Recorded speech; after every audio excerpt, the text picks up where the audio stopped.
So let's take a look. Mediaite put together a compilation, the 27 most embarrassing reactions to Taibbi thread about Twitter censoring Hunter Biden tweets. Ben Collins, imagine throwing it all away, meaning throwing all the goodwill that Taibbi has built up, I guess, throughout his career in the media. Imagine throwing it all away to do PR with who? Not work. not with you people. No. Second he started covering Democrats, you stopped seeing him on CNN and MSNBC. I remember when he used to be on MSNBC. There for a while. Yeah. I remember when they used to have him on when he was going after the Bush administration. Right. Exactly. Imagine throwing all that goodwill away to do PR work for the richest person in the world. Humiliating shit. Chris Hayes. Watching some of the most famous, most powerful, and richest men red pill themselves into disaster. Pretty wild. I don't even know what that means. Not like me. They told me what I had to say, and I just go out there every night and say it, and I am rich, bitch! Mehdi Hassan. Imagine volunteering to do online PR work for the world's richest man on a Friday night in service of nakedly and cynically right-wing narratives, and then pretending you're speaking truth to power.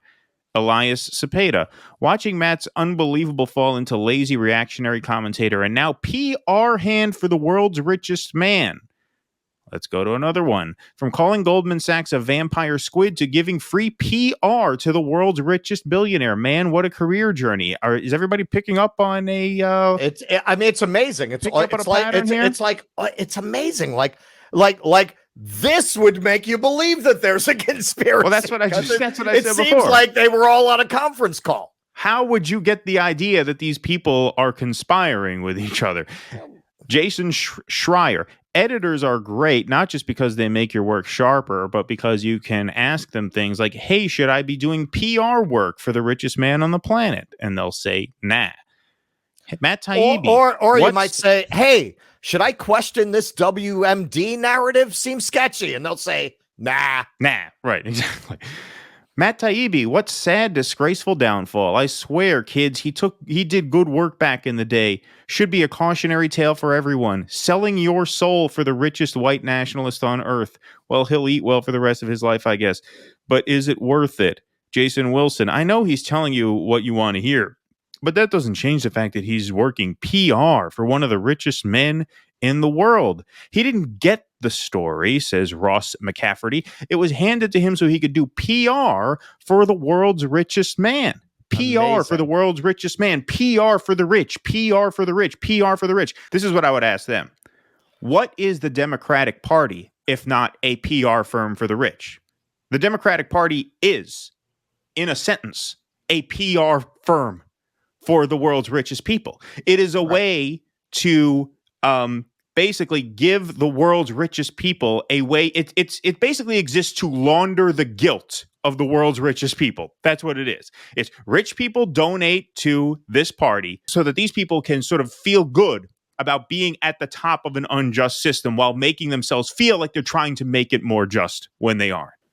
Sarah Reese Jones, we don't perform as a PR person to the richest man on the planet, but we do center how policy impacts the people over billionaires. I get, now that Elon Musk bought this platform, you see a lot of class consciousness among all these all of a sudden they care about like billionaires. All of a sudden, they don't think billionaires should control speech. Right. All of a sudden, what is this billionaire doing here?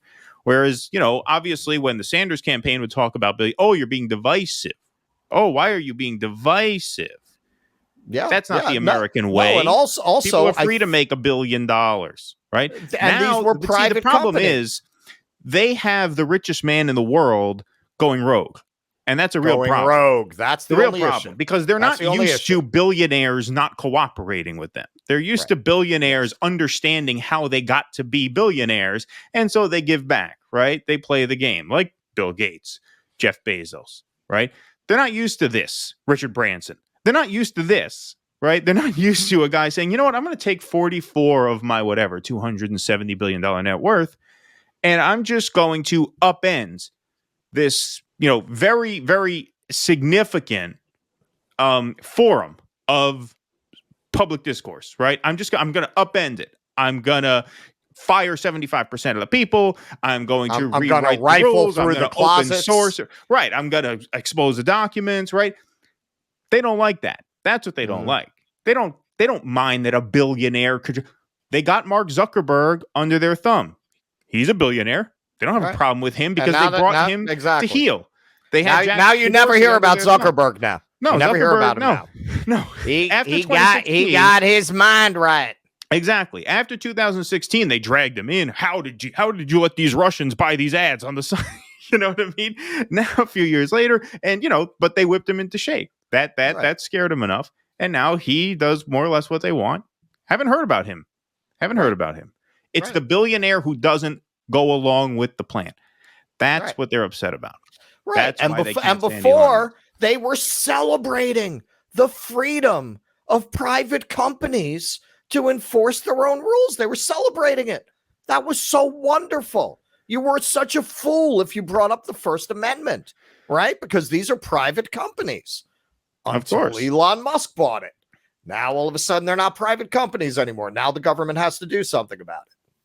Not enough cereal. Thank you for the $5. Not enough cereal. We'll buy ourselves some cereal with that. That's like saying cereal has a lot of pesticides in it, actually. I stopped eating it. Oh, yeah?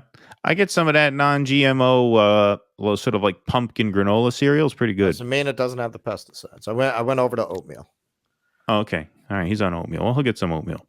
That's like saying publishing documents on Trump's government is doing PR for Joe Biden. Well, yeah. I mean, Douglas Murray made that point. He said, look, are you telling me that if there was a leak, an October surprise that damaged the Trump campaign in October of 2020, that the media would be that careful about vetting it? They wouldn't be like, oh, no, we better sit on this because who knows? This could be wrong. Of course. No. And that's proven by the fact that they ran with wrong story after wrong story after wrong story for years. That was what Russiagate was. Russiagate was a series of wrong stories. A series and that Taibbi talked about a lot. Yeah, well, he hammered on that quite a bit. He hammered on that. Yes. Yeah, it's even when we did the live stream when these came out, I guess I have not lost my capacity to be surprised, because if you remember on the live stream, I said, "Oh, they're not going to be able to ignore this," and ultimately, I think that's true. No, I think that's true in the end. It's only 2 days old, right? They won't be able to ignore it because there's just going to be too much momentum behind the story. But for the moment, yes, like I didn't think they would just not report it the next day like that. That's beyond, even as low as my opinion is of them. I thought they'd feel like they had to. Going from Rolling Stone magazine writing about corporate corruption and power to tweeting a political hit job assigned by the richest man in the world is a wild fucking ride that all the drugs in Hunter Thompson's trunk could cause. This is all Taibbi making a deal to do PR for the richest man in the world in exchange for exposure.